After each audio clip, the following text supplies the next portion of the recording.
more time, lift him up one more time. Thou, O Lord, art exalted above the earth. Thou, O Lord, art exalted.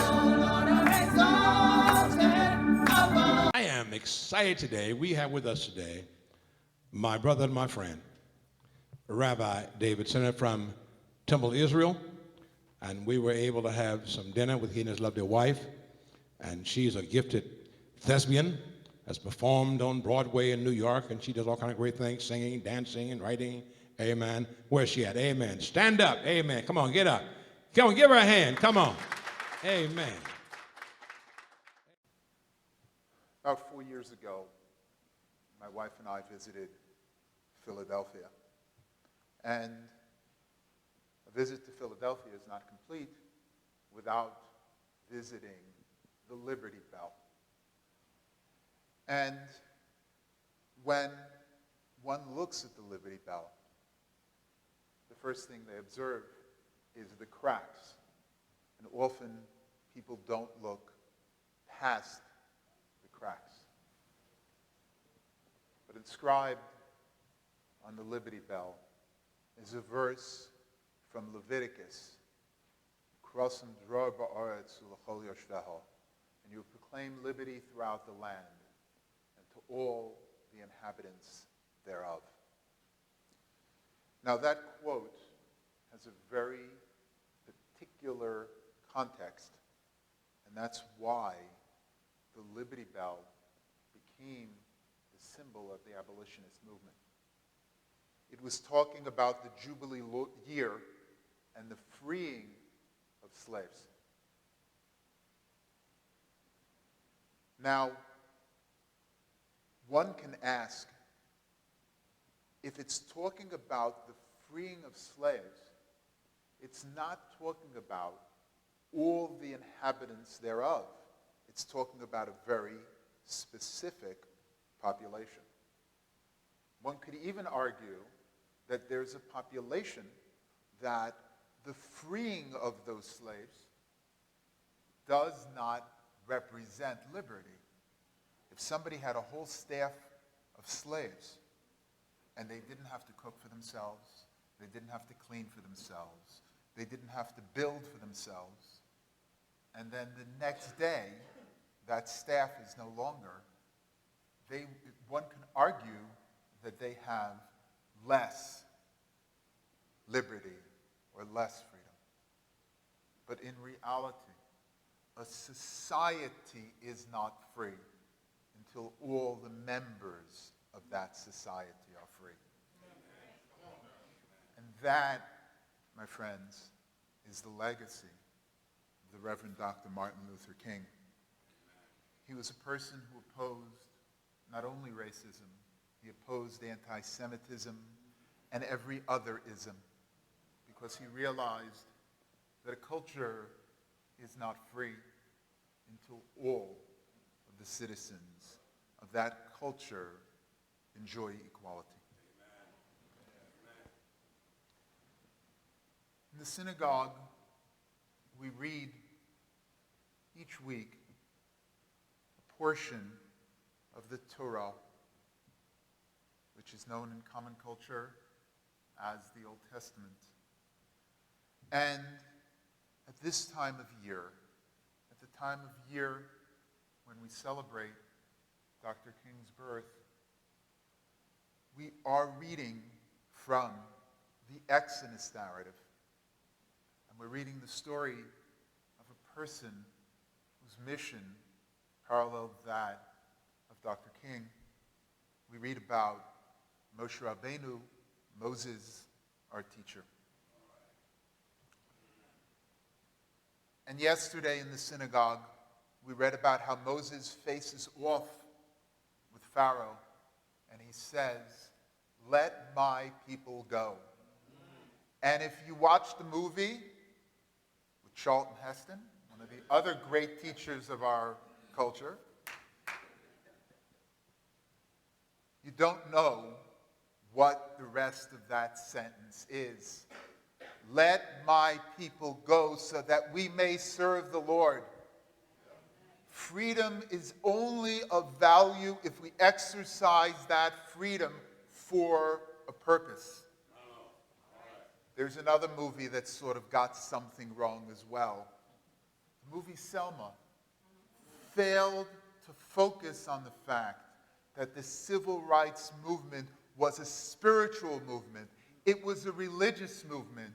It was a movement that engaged religious leaders across the spectrum. Rabbi Heschel Schachter, Rabbi Abraham Joshua Heschel, when he marched across that bridge with Dr. King, said, "My feet were praying." It was, in fact, a spiritual movement. As we read about that civil rights movement long ago, when Moses faces off with Pharaoh, Moses brings 10 plagues upon the land of Egypt. And we read, Vayihi choshech hafelo, there was a thick darkness. B'chol Eretz Mitzrayim, in the entire land of Egypt, shloshes yomim, for 3 days. Lo ra'u ish es ochiv, a person could not see their brother. V'lo kamu ish mitachtov, and a person could not move from their place. Now this reminds me of my days as a counselor in training in camp. When I was a CIT, they would rotate you through many duties. And one of them was darkroom duty. There was a camp photographer, and he would develop his own pictures, and you would have to assist in the darkroom. And the first exercise was they would block out all the light, because you need to have the light blocked out in order for you to develop pictures. And once your eyes got used to the darkness, you would identify leaks where light might be coming in and patch it up before you would develop the film. I have to tell you, the very first time that I experienced that, I felt paralyzed. There was darkness all around me, and I started thinking to myself, there's chemicals in this room.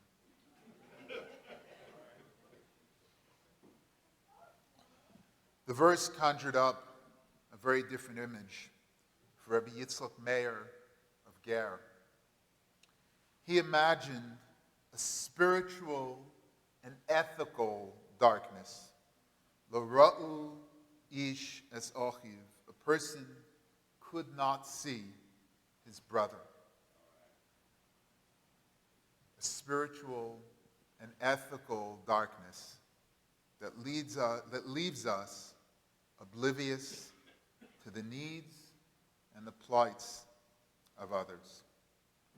When that happens, when we can't see that our brother or sister is in pain, when we can't see that they need our help, when that happens, we become paralyzed spiritually and ethically. We are unable to develop our character to its full potential. V'lo kamu ish mitachtov, a person cannot move from their spot. Rabbi Yitzchak Meir of Ger sees the world at its darkest when we fail to empathize with each other and we are trapped inside ourselves. When we lose the ability to learn and grow as human beings. This week, we remember Reverend Dr. Martin Luther King, a champion of civil rights. This week, we remember a man who gave his life to bringing light to where there was darkness. A darkness that didn't allow others to realize the plight of their fellow man. A darkness that manifests itself in indifference and inequality. This week, we remember a man who forced our nation out of its comfort zone, forced us to rise up and become a nation that is true to the inscription on the Liberty Bell. Proclaim liberty throughout the land and to all of the inhabitants thereof. And as we remember this man, we might ask, how would he want to be remembered? He told us in a sermon delivered on February 4th, 1968 at Ebenezer Baptist Church in Atlanta, just 2 months before his untimely death. If any of you are around when I have to meet my day, I don't want a long funeral. And if you have somebody deliver a eulogy, tell them not to speak too long. I'd like someone to mention that day that Martin Luther King Jr. tried to give his life serving others. I'd like for someone to say that day that Martin Luther King Jr. tried to love somebody. I want you to say that day that I tried to be right on the war question. I want you to be able to say that day that I did try to feed the hungry. And I want you to be able to say that day that I did try in my life to clothe those who were naked. I want you to say that day that I did try in my life to visit those who were in prison. I want you to say that day that I tried to love and serve humanity. And yes, if you want to say that I was a drum major, say I was a drum major for justice. Say I was a drum major for peace. I was a drum major for righteousness. And all the other shallow things will not matter. I won't have any money to leave behind. I won't have fine, luxurious things of life to leave behind. But I just want to leave a committed life behind. And that's all I want to say. At the end of Deuteronomy, the Torah, the Bible, gives us exact directions to the burial place of Moses. Directions that are better than any MapQuest directions. Yet, it is followed immediately by the verse, V'lo yada ish es kfuraso ad hayom hazeh. Nobody knows where Moses is buried until this day. How do we reconcile this apparent contradiction? There's a story about a rabbi who comes to preach at a town, and after the weekend, the president invites him to occupy the pulpit. And the rabbi says, you have a very nice town, but there's not a lot here for my family. What do you really have to offer? And the president says, there are great people buried in our cemetery. And when your day comes, you'll be buried next to great people. So the rabbi says, I have to check this out. And he goes down to the cemetery and he sees Morris the butcher, Jaime the shoemaker, and he's irate. And he comes back to the president of the congregation and he says, you told me there are great people buried here. I checked the cemetery. Did you think I wasn't going to check? Did you think I was a fool? He says, what are you talking about? Abraham, Isaac, Jacob, Moses, they're all buried in our cemetery. The rabbi looks at me and says, do you think I'm a fool? The Bible tells us where they're buried. Why are you telling me they're buried in this town? The president says to him, he says, in places where they study the words of Abraham, Isaac, and Jacob, they're alive every time someone opens a Bible. Moses is alive. But in our town, those words aren't spoken here. In our town, they're all dead and buried. This story gives us insight into this apparent conflict in Deuteronomy. Yes, we know the coordinates of the burial place of Moses because the Bible tells us where he's buried. But lo yada ish es kuraso, a person does not know where Moses is buried, because as long as his teaching is alive, he walks among the living. As we remember the Reverend Dr. Martin Luther King, that remembrance can be simply a remembrance of history, or it could be a remembrance that informs the way we act and react, the way we continue to build the culture of this great country.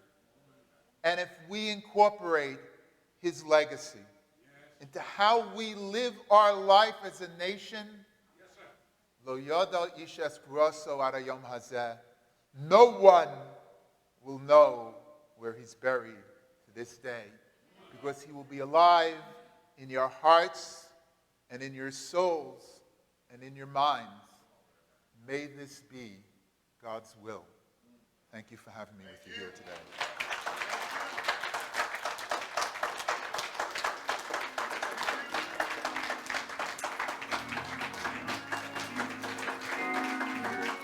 My Lord.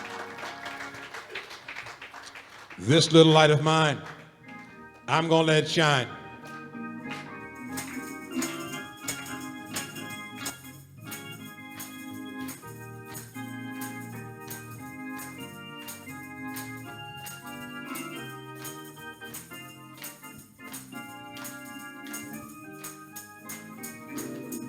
This little light of mine, I'm going to let it shine.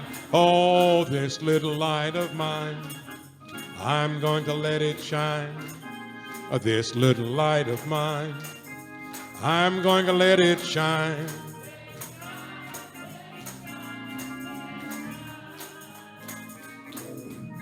Everywhere I go, I'm going to let it shine. Oh, everywhere I go, I'm going to let it shine. Everywhere I go, I'm going to let it shine. I was thinking as Rabbi was preaching that this old worn desk where the rabbi lay his hands, Martin Luther King Jr. lay his hands on this desk. His daughter, Bernice King, lay her hands on this desk. Jesse Jackson lay his hands on this desk. Fred Shellsworth lay his hands on this desk.